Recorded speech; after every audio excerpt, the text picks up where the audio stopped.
We are activating your unique self-discovery one show at a time. The Orchard of Wisdom Self-Discovery podcast are at your fingertips, just waiting to inspire and invite you in discovering just how awesome you really are and how to navigate through life in joy, enrichment, personal abundance, in mind, body, spirit, heart, and soul. All the people we bring you are here to serve you on your journey of life. Do enjoy our next show. Good morning, good afternoon, and good evening, everybody. Welcome back to another edition of Choose Positive Living right here on selfdiscoverymedia.com. I'm your host, Sarah Troy, and my guest today is Dr. Steven Lycka. He has this wonderful attitude of the secrets of living a fantastic life, and that's also the name of his podcast. He's also an author, but he is a doctor, and he has been a cosmetic surgeon for a very, very long time. And he also discovered that he had ALS.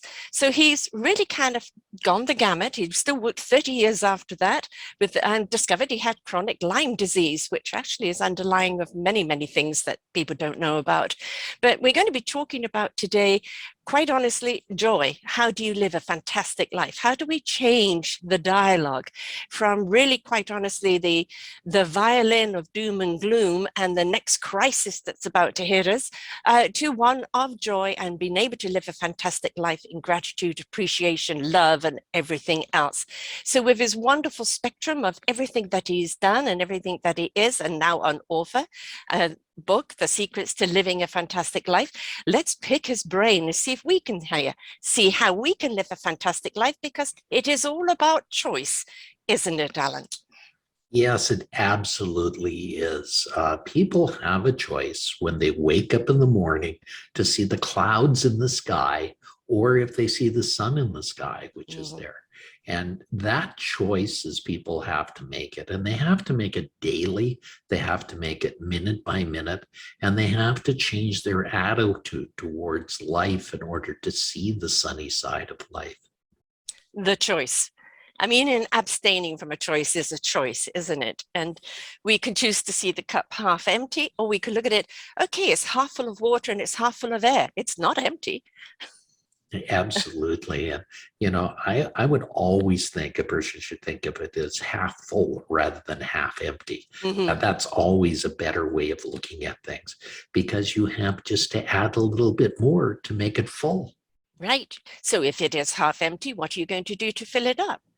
Right. Yes, for sure. For sure. And the key is making that cup full, and making it full to the point that it is brimming.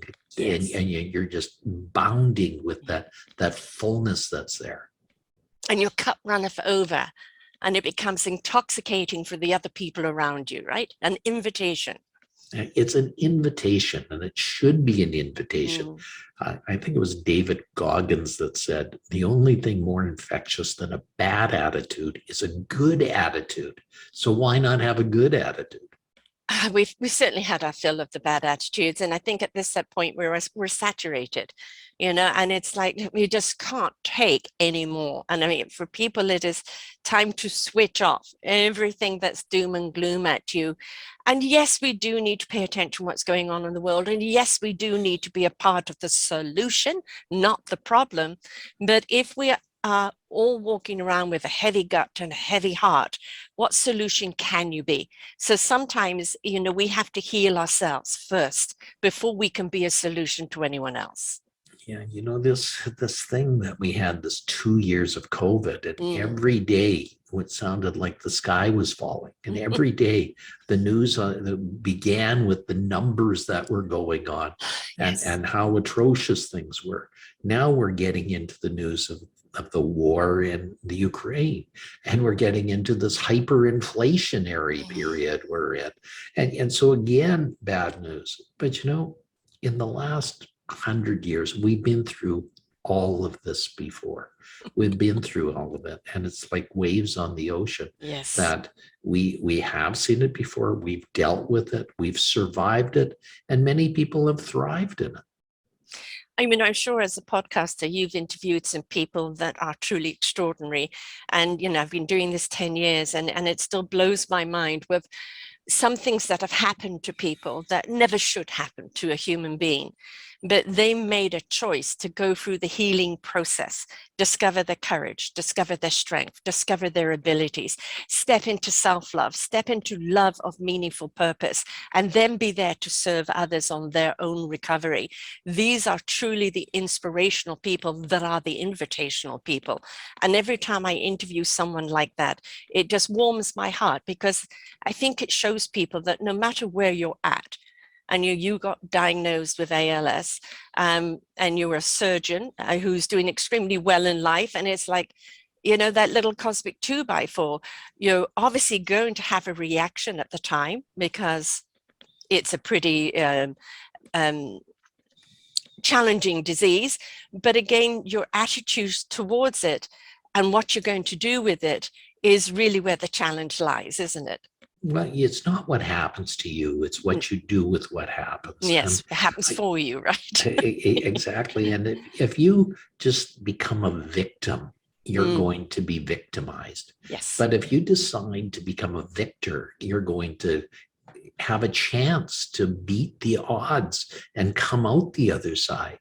So the mentality you have to have of being a victim versus a victor is very important. If you get something that is, a disease that isn't curable, but it's there and you have to learn how to manage it. There are going to be good days and there are going to be bad days. I have one of those type of diseases I'll have for the rest of my life, but I decided to partner with it. It is a partnership. And some days its voice is louder than I'd like it to be, and I have to listen. Otherwise, I'm going to get flattened, and it's okay. I respect your voice today. I'm going to listen and do what you need me to do. And other days, it's there for me. And I think if we look at it, instead of it's something out to get you, that it's just something that you are traveling with, you learn to have a balance. And really, it's all about that balance, isn't it? It is. And you have to learn to balance it that much better. You know, you have to take care of yourself. You have to sleep well. You have to eat well.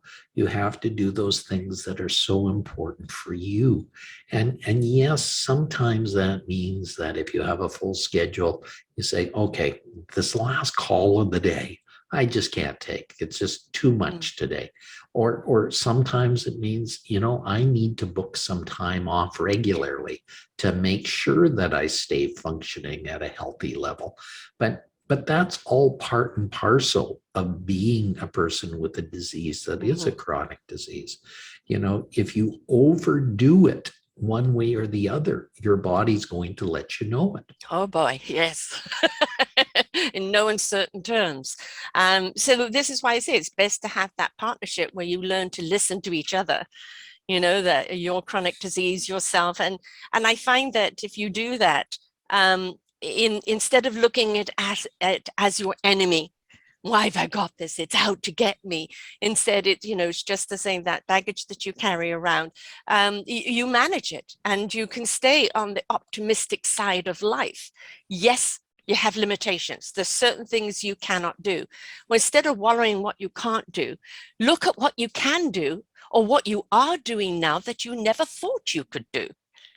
Yeah, it's interesting how people perceive their disabilities. Just before I got on this call, I was speaking to a man in his middle ages with autism. Now, he wasn't diagnosed until about 8 months ago.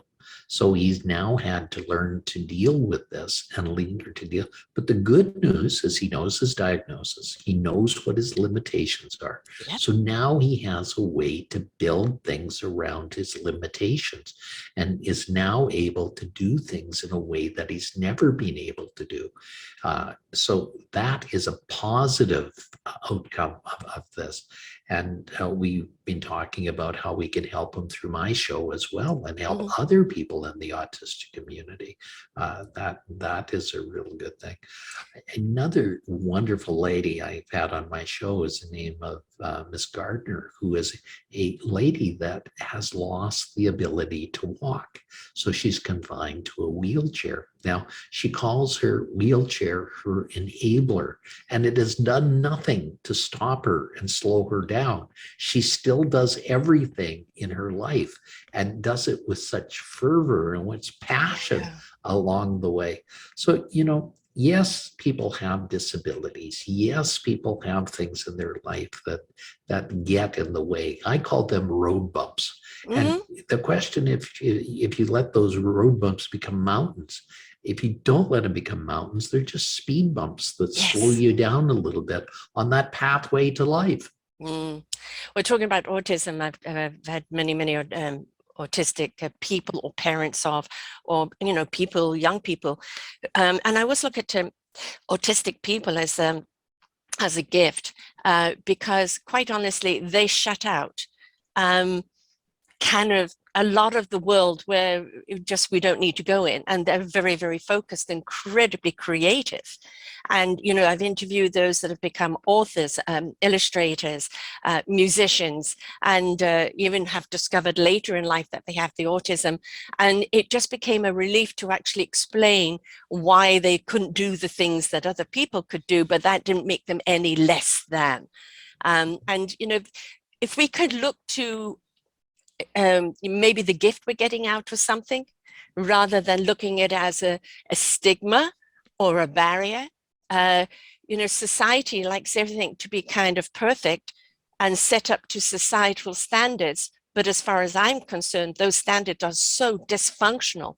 They're the reason why I think we have so much chaos in the world, because nobody can live up to those illusions or delusionment.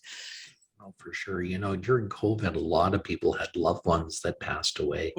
And people look at that and they're grieving that now. And the thing is, I think the key to grieving it is to realize the wonderful times that you had with that person that passed away, the wonderful things that went on in your life with that person that passed away. That truly is magical. Now, I want you to think for a moment, if you've never had that person in your life ever. So wouldn't that even be more of a travesty than them passing away now? So that is the coin you have to flip in your mind. And that is the switch you have to flip in your mind to make that, to understand this process that much better. And if you do that much better, you will grow from that experience rather than be harmed by that experience. Embrace the beacon of light they were in your life. And every time you think of them, that light comes alive. And they will always be with you. If they are in your thoughts and they're in your heart, they have never left you. It is only the body that has gone. Now think of them as a lighthouse in your life, and how that lighthouse was so important in bringing sailors back to the shore. And that's what this person did for you. They helped to fill in a very important part of your life. And that important part of your life was really made that much better. Yes. Again, it goes, attitude. We can choose a positive attitude or a negative one. And, not to say that you won't have negative thoughts when you're first hit with news or you're first hit with something. There's going to be a reaction to it. And one needs to sometimes spend the anger or spend the frustration, don't hold it in, let it out. But we have to then take that pause and take that breath and change our attitude around it and ask ourselves, is there anything I can do about it? How can I empower myself or other people? What can I do with this? And look upon it as kind of a challenge to be faced, because we don't go through life without something hitting us. And if every time something hit us, we fell down and refused to get back up, what kind of life would that be? Yeah, exactly. I've always found life, you have to be in life like a roly-poly. That something knocks you down, you got to get up again. Yes. And that is the attitude you have to bring to life with all this. Now, for people who haven't heard of a roly-poly, it's a big balloon that has this innate ability to bounce back up every time it's knocked down. A roly-poly in England is a pudding. So, Exactly, exactly. So that's why I had to explain it, because we're dealing with different people on different sides of the Atlantic. Right.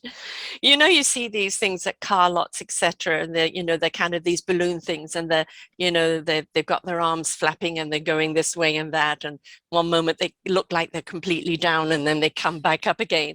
Sometimes we've just kind of got to be that. It's like, gosh, another thing. Okay, brush myself off, dust myself off, and get back up again. And come on, what's next? I can face it. I mean, I think you can do that again, and going back to if you were looking after yourself, eating well, sleeping well, not letting anxiety gnaw at you, chew at you, like little mice with the wires.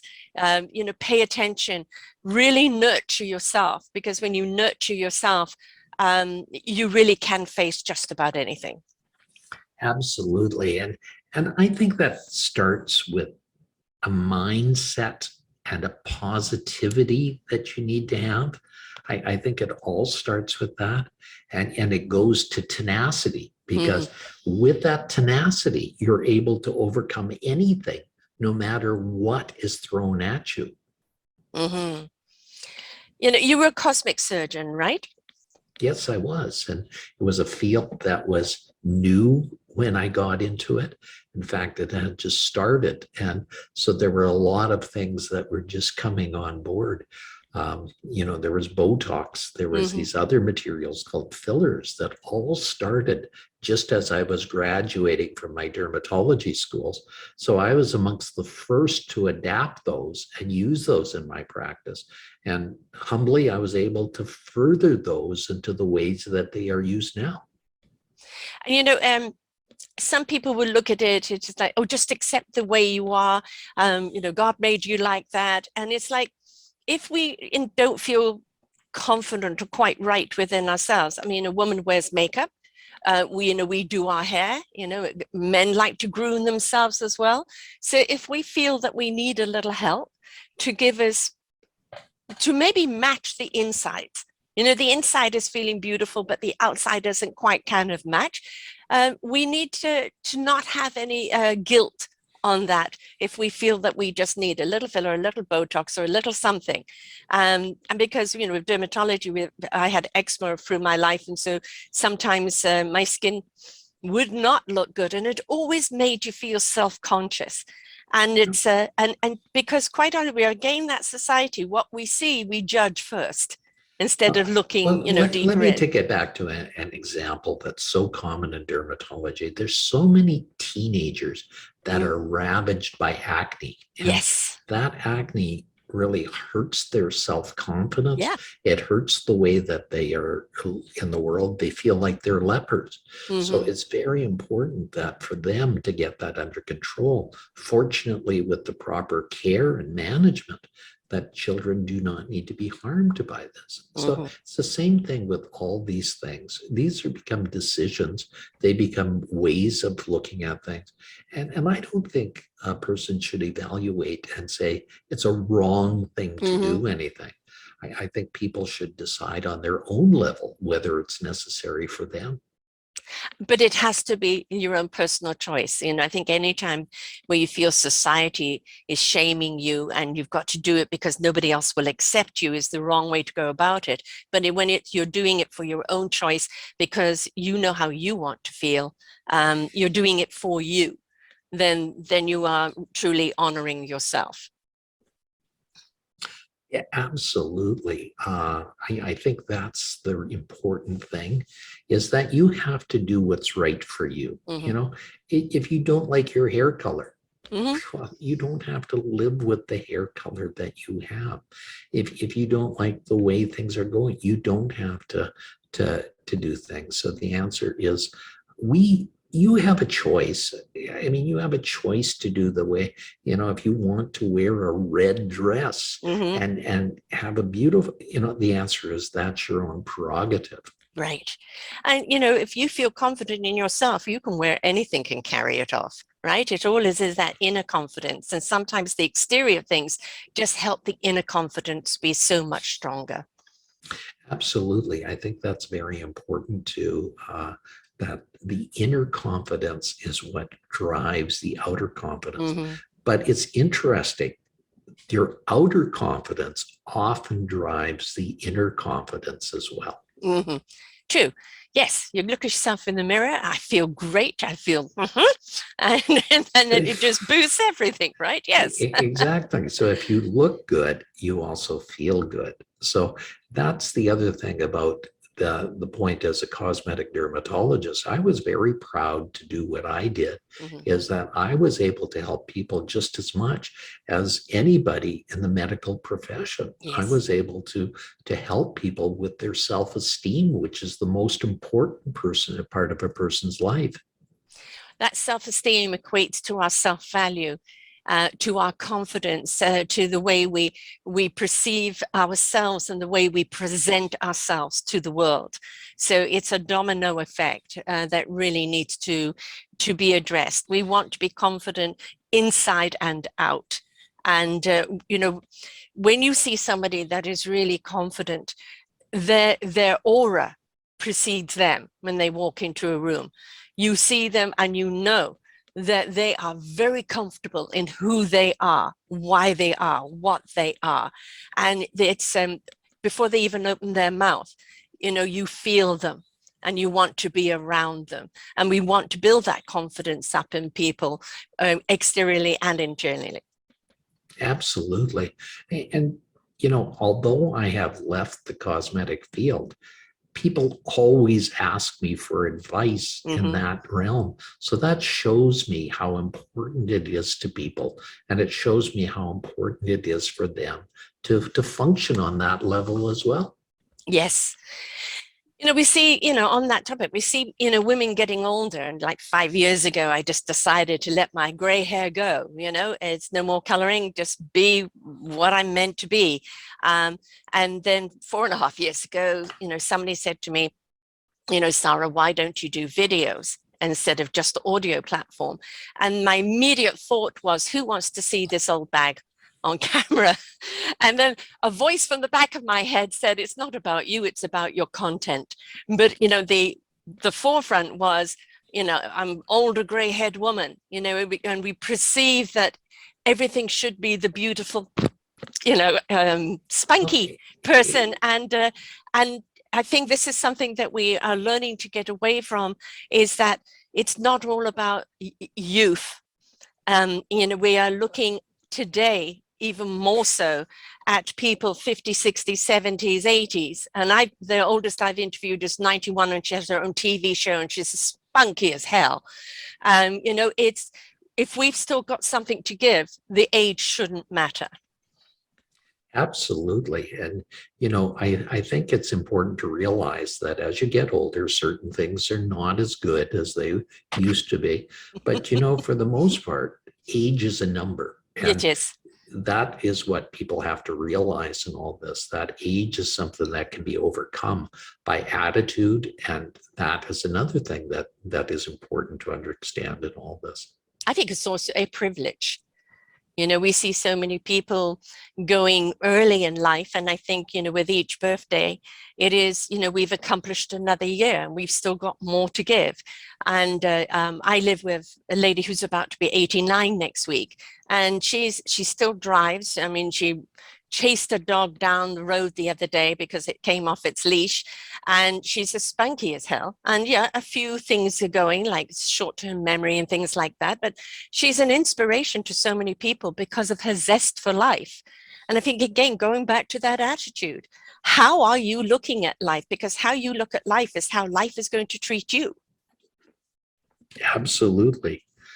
And I think that's true of a lot of people. Mm. I think that they have to decide where they are with life and live life on their terms, not on Yes. other people's terms. Mm-hmm. Yeah. But we have to establish what our terms are. And I think that is part of the wonders and the beauty of self-discovery at any age. And in our book of life, each chapter is going to have different content in it. And we have to decide in this particular chapter, who am I? What am I? What's my contribution? And it's got to be something we need to discover about ourselves. Okay, I can't do what I did in my last chapter. So what can I do in this chapter? Where can I do it? But never lose the wonderment of discovery. Because I think if we lose that art of discovery, I think we lose a great deal of ourselves. You know, when you go through something like I have, and you've been told you have 6 months to live, you better get your affairs in order, you're truly amazed how every day is something that you're living on borrowed time. And it's something that you're so glad to be alive each day that it's a very important thing. So I think wonderment is something that is there, the beauty that's there, and you should truly grasp everything you can to make it beautiful. Whether you're given a period of time, which you have proven wrong, or whether we just don't know what's going to happen tomorrow. And certainly COVID was one of those things that was a wake-up call for that. We're not promised tomorrow. It is what you do today. What you do today that counts. And if we learn to be present and we look after today, our tomorrows are going to start on a very good footing, no matter what happens. Yes, it's true. And, you know, we cannot do anything about the past. It's gone. Yes. It's done. We do not have the future promised for us. We do not have that in our grasp for the future. All we can live for is today. So you better live the best day you possibly can. And that will see the wonders of tomorrow. And I have a sister who's 80 and a half. She's just had a massive operation in England. And it was a 60-40 against her. But this is a woman who's had various cancers, sticky blood, leukemia. I mean, the list goes on. I can't even describe the words that she has. And she has come through everything where everybody said, oh, no, she won't survive that. She won't survive that. And she not only has survived that, you know, she's thrived that. And I think, again, that is that it goes a lot down to, are you the fighter? You know, are you the person that's going to grab today and appreciate every day and say, I want to live. I want to live. I've still got more to do. And I think that is a huge healing modality, and if you are living with something, that will certainly help you live with it and it not take you. Absolutely. And you know, what you got to do when you have a serious disease, you need to decide your terms with it and how you fight it and things like that. And if that disease is so overwhelming, it's going to take it. You still need to live every day to the maximum. Yeah. Don't give in and don't give up. Right. There are the days where you just need to have a damn good cry. You know, your body's feeling that way. It's overwrought. Have a damn good cry. Curl up in the fetal position and you know, let the loving world hug you. And then tomorrow go, okay, all right, I've had my cry. I'm back at it. For sure. That's the way it should be. And, you know, life is like that. You know, you're going to have good days and bad days. Yeah. Fine. Get over the bad days and get on to the good days. We can all have a fantastic life. You know, as I said, I'm sure you have as well with, you know, people that I've interviewed where, again, I look at things that have happened to them that never should happen to a human being. And I look what they're doing and who they are today. It was their choice to go through that journey, however hard. They went through that journey and became who they are today. But because they decided to not give in to what had happened to them, they decided to seek value on their own terms of themselves. They decided to put the work in their own self-discovery of their own value of who they are, why they are here, what's their meaningful purpose, because we're all here in service of each other. We're all here with a purpose.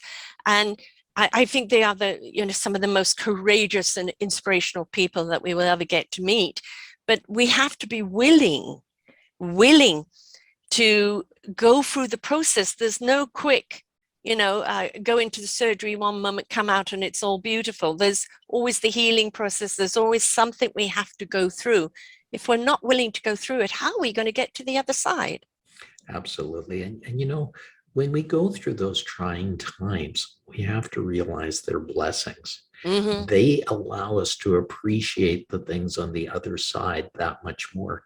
Now, I wouldn't wish anybody going through the dark days that I went through of being diagnosed with ALS and Lou Gehrig's disease, but it certainly helps me to appreciate being on the other side that's much more. And that's what I encourage people to realize. There's a silver cloud in any cloud, a silver lining in any cloud. So look for that silver lining. You say that you discovered you had Lyme disease. And if I understand right, that Lyme disease can manifest other disease. Did that manifest the ALS? Lyme disease can mimic any disease in the world. It really can hide, it can escape things. And that's the difficulty in diagnosing it, because it looks like so many other things. Now, it was diagnosed in me because I found another person that had symptoms very similar to mine, and I was able to follow on their coattails, so to speak, to get the right diagnosis. And so I think if a person is having a difficult time in life and they think they might have something like I did, I would really encourage them to find a doctor that is aware of this disease and treat them appropriately. And I don't know of people in Britain, so I'm here in Canada, so there is an organization called ILADS, ILADS, that gives a lot of information on that, and I would recommend people to look into that organization, because they can help put you on the right foot, so to speak, in finding more about it. Yes, and here we have, gosh, I'm not quite sure what the name of, I think it's Allergies Be Gone is the person that does it, but it is actually a form of allergy testing where they can actually find out if you do have Lyme's or other things that are in your body that you didn't know that you were actually allergic to, and simply by erasing that, it can change your whole quality of life. But there again, don't just give in to the title of the disease that's been labeled on you. Go and investigate what may be causing it and what you can do to either erase it or minimize it. We have to, in a lot of ways, be our own healers and look for the people that can heal us on many different mediums. Yeah, for sure. How do you find the right people? Well, unfortunately, there's not a simple answer to that. You need to keep looking, and you need to find out. And remember, there's a lot of quacks out there that might lead you down the wrong path. So the answer is, with a high degree of circumspection, you go into these situations and look for a proper answer. As I said, as far as Lyme's disease, I think the ILADS Association is a valid, beautiful association that helps people a lot. That's one of the reasons I do my shows, because a lot of the people that are out there who've stepped into a particular healing modality is because they had a problem, and in healing themselves they have found other ways to help other people. And one of the reasons I do these shows is you can listen to the people that are being interviewed. You can listen to their story. You can see the work that they're doing. You can hear the testimony of themselves and what they've been done.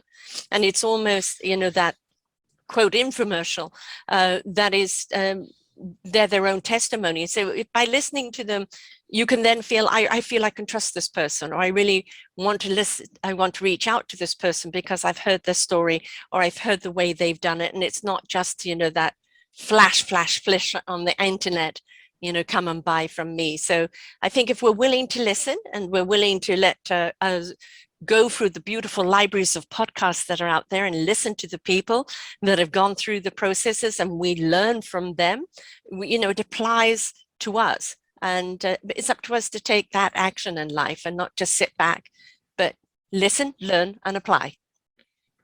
I as well think that is the best approach. There's a lot of information there. I've always said it's easy for me to move forward because I step on the shoulders of giants. And it's true of all these shows. There's a lot of people with a lot of beautiful information. Yeah. Please use it in your own way to Yes. allow yourself to heal and get to a way that you can be better than where you're at. And have a fantastic life. And have a fantastic life in the it's really process. your choice. Yes, this happened to you. Yes, that happened to you. Who hasn't got a story? I'm 67. Do you think I got to 67 without a whole story of things happening, not happening to me? Lots have happened.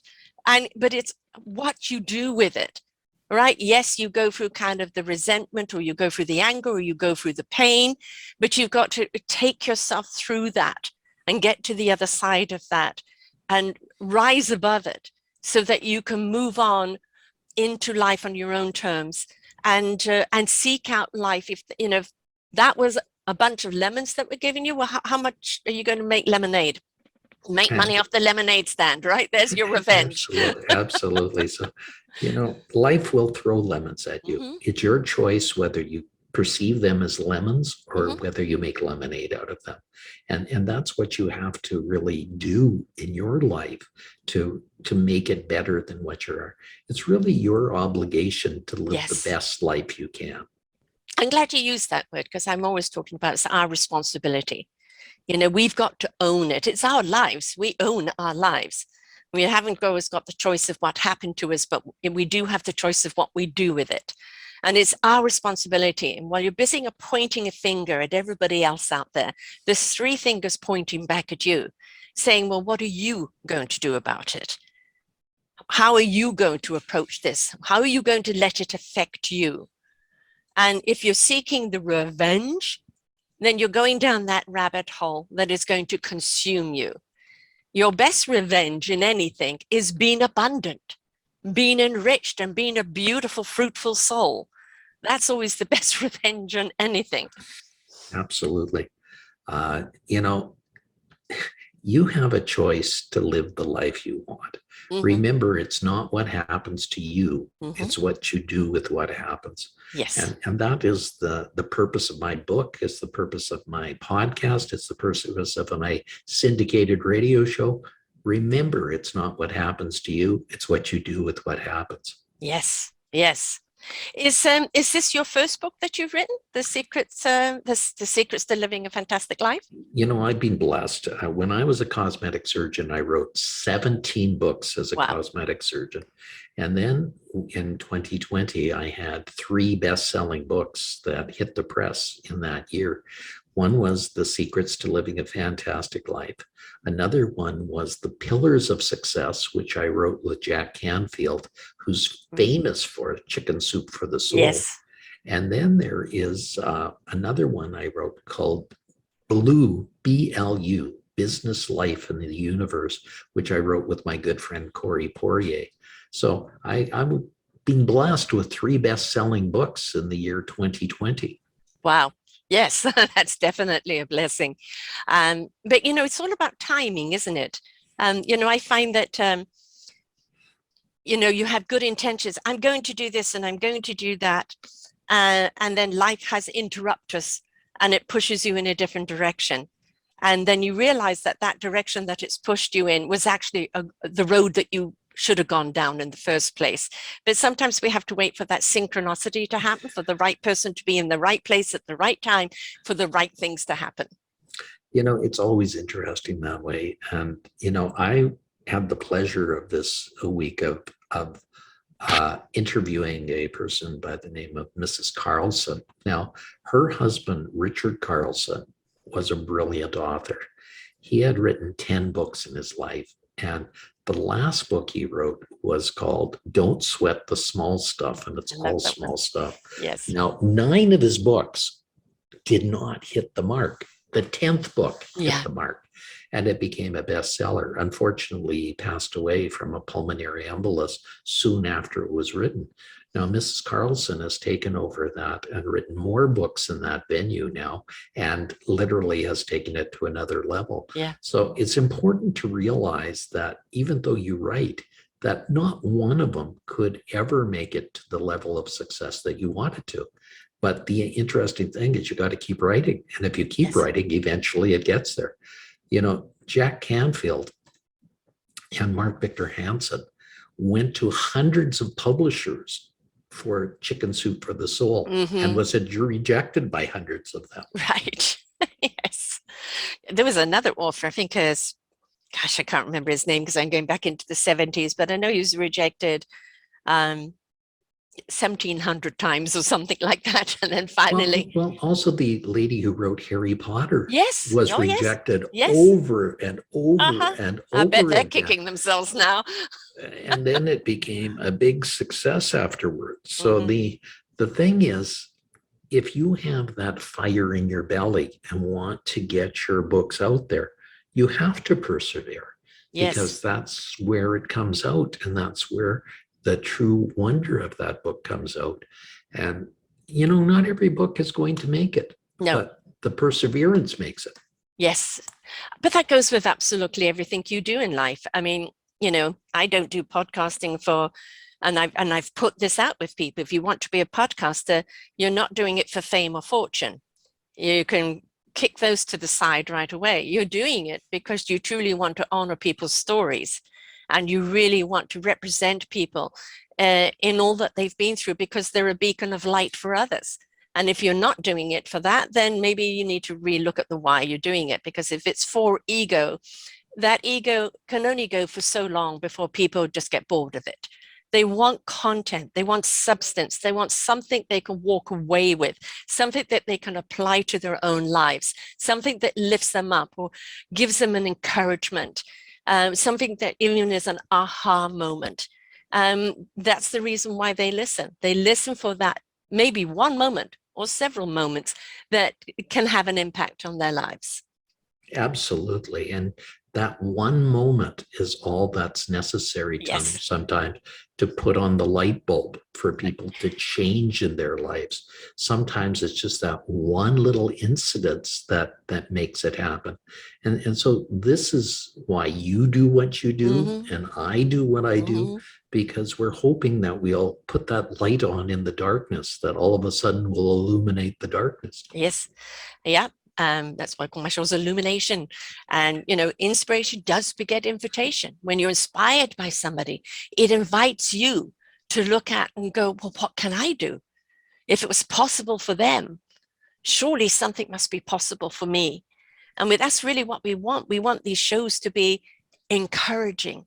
We want these shows to be something that is illuminating, that sheds light on your situation and shows you a path forward to your own possibilities, to your own opportunities. Absolutely. Life is an amazing journey. It is full of twists and turns. It is full of ups and downs.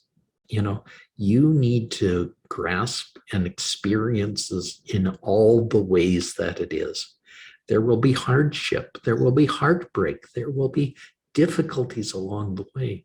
But at the other side, the beautifulness, the wonderfulness that's there is what you truly have to experience.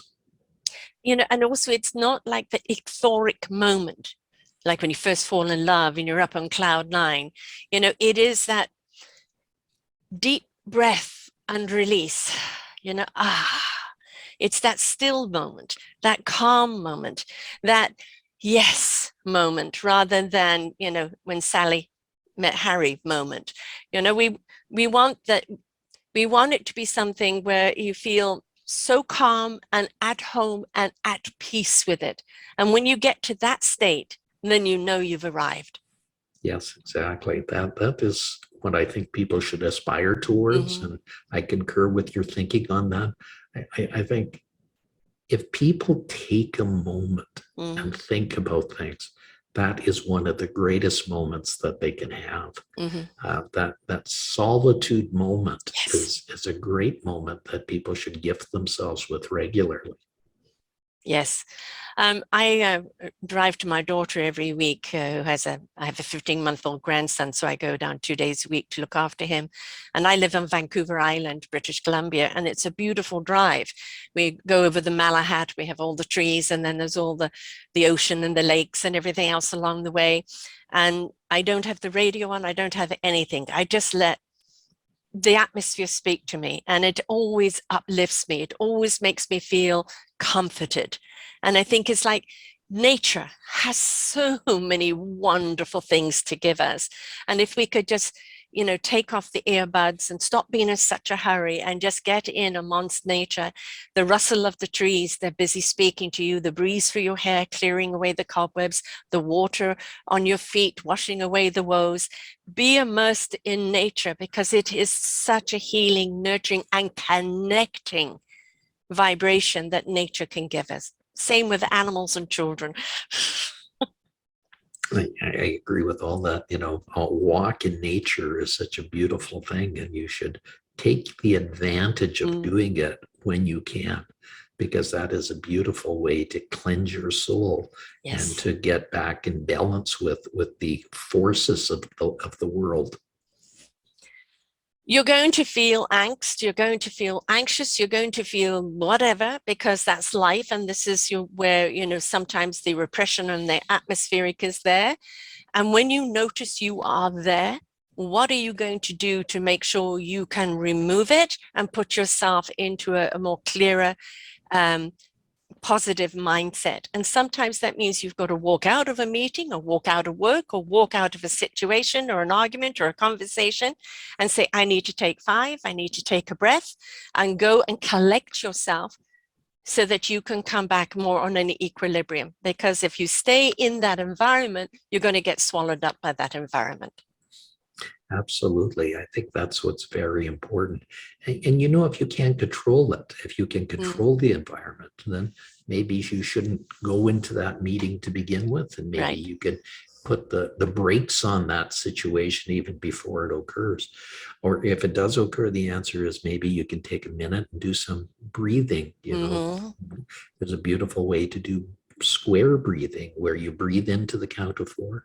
You hold it to the count of 4, and then you breathe out to the count of 4.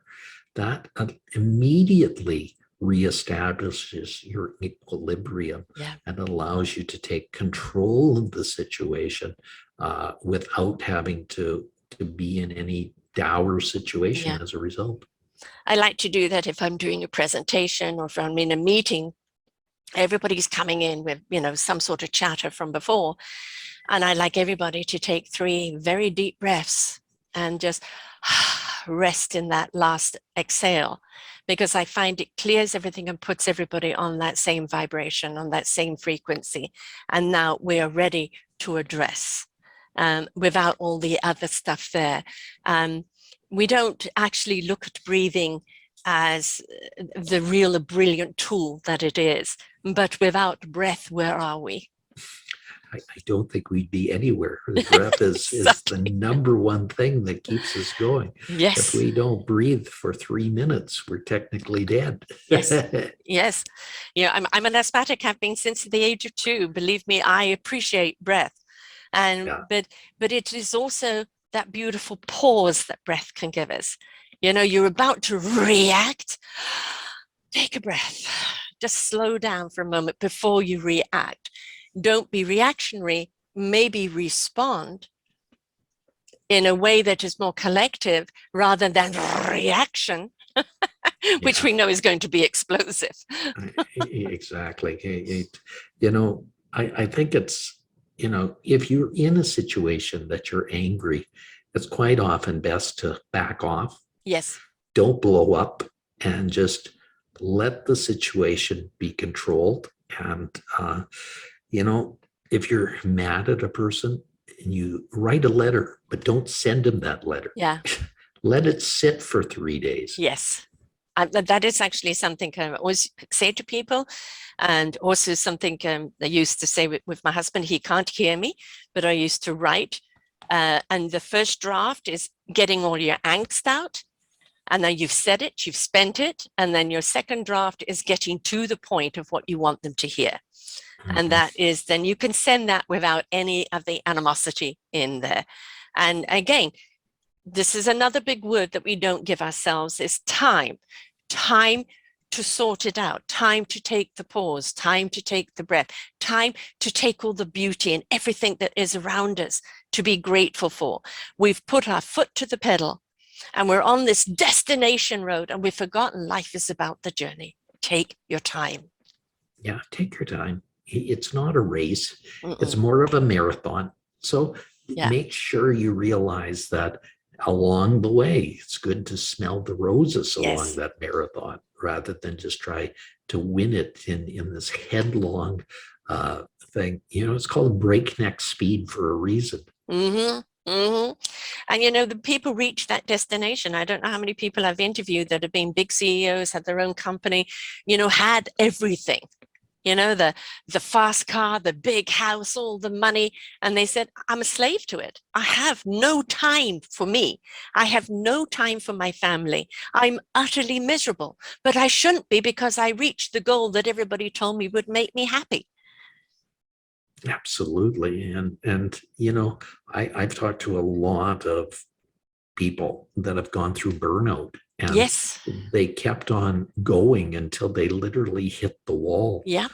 And the problem with burnout is it's so insidious how it Yes. comes on. It keeps on building and building and building until it's there, and then you can't function any longer with what you were able to do. And so that is a nasty thing that can happen in people's lives. Yeah. I call that the cosmic 2x4. You're not paying attention to the signs along the way. Whackaroo, do you hear me now? It's time to redirect. And that will hit in the form of a heart attack or losing everything or divorce. Just all sorts of things manifest at that time. All these things could be prevented if you had just slowed down and paid attention. But if you have there and you have crashed, don't get up and put your foot to the pedal again. Pay attention to those signs and be more in tuned as to which direction to go into now. Absolutely. You know, as I said, life is that amazing journey. Enjoy it along the way. Yeah. It's going to have the ups and downs. It's going to have the problems, but it's the problems that help us experience the good times and allow us to experience the good times that much more. Yes. I'm in the process of writing my own memoir, which people have asked me for, and it's difficult because I've done a great deal of self-healing. And so I can look back on things that have happened to me, but I no longer have any of the emotions to do with it. And it's like it's reluctance even to go back and revisit it. So I'm finding it kind of difficult to do. And I think it's that sometimes I've done shows on this, I do my own show every week as well, is sometimes it's good to look back. And you look back at the struggles and the difficulties or the choices that you've made. And then you realize that had you made a different choice, or look how far you really have come. Look at where you were in such anguish or such pain, and look where you are now. And sometimes it's good to look back to see where we are. And then I think it can really propel us forward in knowing how far we've come. Yes, it's absolutely true. Remember, you've been through a lot. You've been through a lot of problems and hardships and so on, and you've healed through those. And Yes. the emotions aren't there. But if you looked, you could certainly find the raw emotions there, and it might aggravate the wound again. Yes, it might. And that's okay, because I think this is something that, when people, this came up again. Does this mean I'm going back there? No, it's just like the pain that's still in your cellular tissue that hasn't been released yet. Just acknowledge it and release it. It doesn't mean you've gone back to that space. Absolutely. So the good news is you're beyond that. The Yeah. good news is you've moved on from those shores. Your ship has sailed, so to speak, and now you can deal with them in different ways. And now you can deal with other things and deal with it on a better basis. So, as I've said with people that are grieving someone that had a loved one, they will move on from that eventually. Yeah. And their soul will be healed. They'll never forget, and they will still have activating points along the way that will do that. But the thing is, you will still move forward, and now you'll be able to function, whereas in that acute grieving phase, you weren't able to do that. No, it's a different form of grieving, isn't it? It's not so crippling. It's just a kind of a reminder. But that's, again, when you go to the appreciation of the time you did have And that time may Absolutely. not be there. We're not promised forever. We're never promised forever. But we have to look at the time we do have with ourselves and with our loved ones, with people that mean something in our lives. We have to look at them as golden nuggets. And they may not be there anymore. They're beautiful jewels that you can look at any time, and it can bring a smile to your heart and your soul and your spirit. And in that smile, heart, and spirit, they're egging you on to go and live that fantastic life. And in my book, we cover 13 golden pearls. And I refer to them as pearls rather than nuggets because nugget sounds too much like McDonald's. And Yeah. it's nice to think of them as pearls because pearls are beautiful in They're nature. beautiful, yes. And they're beautiful because trauma induces a thing inside of an oyster, which doesn't destroy the oyster. It literally walls it off. And golden pearls actually exist in the South Pacific. And they are so rare that a solitary golden, beautiful pearl can cost upwards of $10,000. Wow. Now, the golden pearls that I and my co-author found are found in each and every one of us. And they're even more valuable than those $10,000 pearls found in the South Pacific. So I think that is something people should look at if they want a starting point. My book is, as I say humbly, just an offering to people to help get them back on the right track. And that's what we need the help with sometimes. I think acknowledge you're stuck. Acknowledge that you're in kind of some sort of pain. Acknowledge that you don't want to be here anymore. The next question is, well, how do I move forward? And this is where we come in. This is why we do what we do. We're presenting the people and the books and everything else that can help you on your journey of how. Now, it's not paint by numbers. It's, again, goes back to that inspiration where you read the book and there's something in the book. I can do that. That makes sense to me. I can apply that. And it might be just one chapter or one line, or it might be the whole book. But the whole thing is you're giving a how to someone who's decided that they need to move forward, but they just don't know how. Yeah, as I say, these are my offerings to people, my thoughts on people. So if they want to move forward, there's a way to do it this way. Yes. There's a way to help them along the way. And I think that is a beautiful place to be. It all starts with a decision. And only your listeners can start with that decision. Yeah, exactly. Your choice. It's your choice. When you're ready, they always say, when you're ready, the teacher appears, right? When you're ready, you're listening to the show. When you're ready to get the book. You're ready to not only read the book, but to truly read the book. And then those certain things in the book that give you that how. I can do that. When you start hearing the dialogue in your ears, in your heart, in your soul, I can do that. That's when you start stepping into action, because that is your blueprint for your how. Yes, for sure. And I think that's the whole thing about this. That's the whole thing with trying to move this forward is you have to decide. You're the people that have to decide to do it. And once that decision's made, then you just need to find the tools to help you along the way. And 3 baby steps a day will take you towards your goal. Yes. Oh, yeah. The decision to make a step. I would say the biggest leap you're going to take is your first step. Yeah. The Chinese proverb is that a journey of 10,000 miles starts with one single step. That's all it takes. All it takes. And you find, one step leads to another, and then a confident stride. You don't want to get into a run, because then you may be missing things along the way, but you can pick up the pace because you're feeling more confident, because you've applied the hows, and it's giving you those abilities to see other signs along the way, but keep paying attention. Absolutely. I think, it's as I said, it was an interesting journey. I think it is an interesting journey.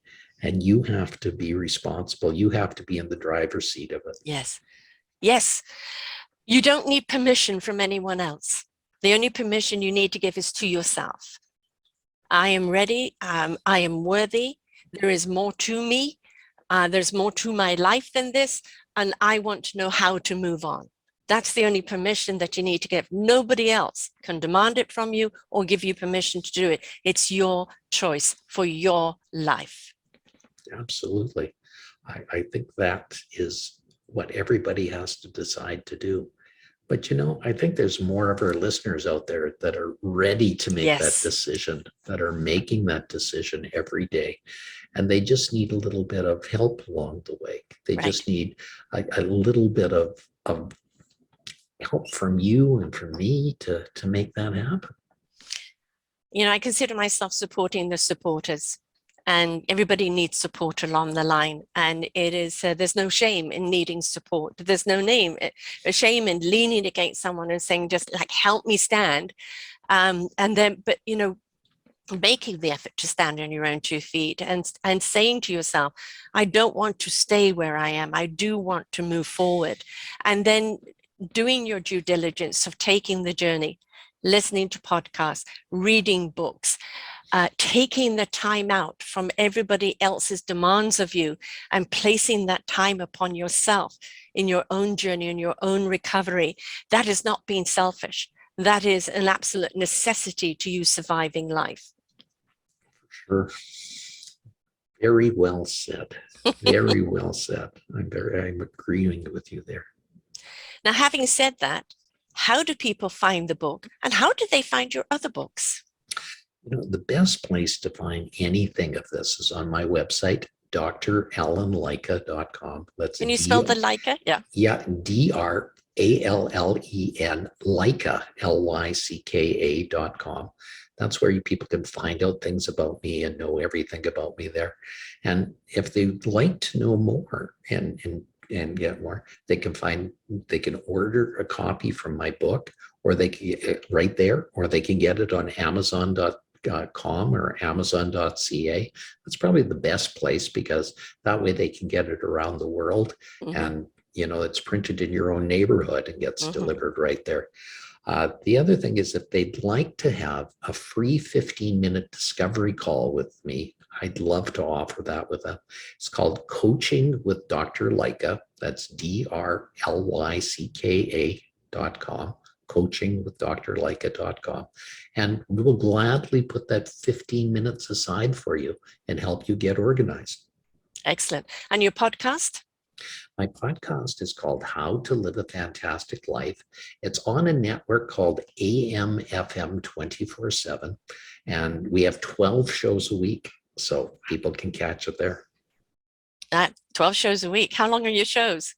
They're about half an hour in length, so we have a very busy time keeping these all up there. Yes, definitely. I can hear you. That means that they can tune in anytime. And this is the reason why I do podcasts is that there's so much beautiful wisdom out there. Now, there's a lot of knowledge in the world, but I think one of the problems with a lot of knowledge, people don't know how to access it to its best ability. If you are listening to the people that have gained wisdom through life experience, they all know how to extract the right knowledge that will apply to your situation. And it's the wise knowledge that we want to give you to apply to yourself so that it is more relevant to your own healing. Absolutely. And I've been here, as I say, since I've retired. I find it's my job to connect the dots for people and help people get to a situation where those dots are now helping other people out. Right, exactly. And I know that you're on some social medias. You're on Twitter, you're on Instagram, you have YouTube videos, you're on LinkedIn, you're on Facebook, so they can find you all there as well. Yes, for sure. And all of your podcasts, if they miss one, they can catch up on them. They're all archived there. And I also have over 100 on my website as well. Wonderful. Fantastic. I love the people who have, quote, retired. All you've done is retire to your day job, and now you've stepped into your true passion. And there's something about falling into doing something that really comes from the heart and the soul that gives us a rejuvenation of life, a different meaningful purpose in life that really is so utterly rewarding. And I think another thing people need to look at, it's never too late. You're never too old. Exactly. There is always something that you can start at any age. I started this at 57, and it's, as I said, my 91-year-old with her own TV show, and she'd recently taken a new lover. It's never too late. So, the thing is, it's all about that attitude of life. What are you willing to give life so you can get from life? Absolutely. So, I think people need to seize the day and enjoy that life, and they need to make that life what they want it to be. Yeah, exactly. Your choice, folks. So choose positive living. It's really the only way to live. Then you can have a fantastic life. And we're not guaranteed a fantastic life. It's not your right to have a fantastic life. You give me a fantastic life or else. It is what you contribute, what you participate in, what you stand for that will give you that fantastic life. So remember, it all falls on you, but we're here to support you in your decision making and in your journey of life. Exactly. It's well said. I couldn't have said it better. Thank you so much for being here today. I've really enjoyed the conversation Well, and Sarah, for the work that you're doing. Thank you for having me. It truly was my pleasure for being here. And to your listeners, I'd like to say, please let us help you along the way. You'll find that it's going to be a magic journey. Just ask for some help. Yes, please. We all need that along the way. And when you start taking that journey one foot in front of the other and you get into the rhythm of life, and we start seeing you be so joyful and abundant, you're an inspiration for someone else. And that's what begets the beautiful joy of life that actually becomes the healing of this planet and everybody in it. So remember, you owe it to yourself, but you owe it to everyone else as well. So thank you, Alan, and to everyone else. Until next time, bye for now. We hope that you enjoyed the show. Find all of our shows on selfdiscoverymedia.com under podcasts or selfdiscoverymedia/shows. And for all our current shows, go to What's New. We are supported by you, the audience. You'll see a nice big shiny blue button for one-time donations, or follow us on Patreon and you will be able to support us there. We enjoy bringing you such wisdom, and the next show will be up in just a moment.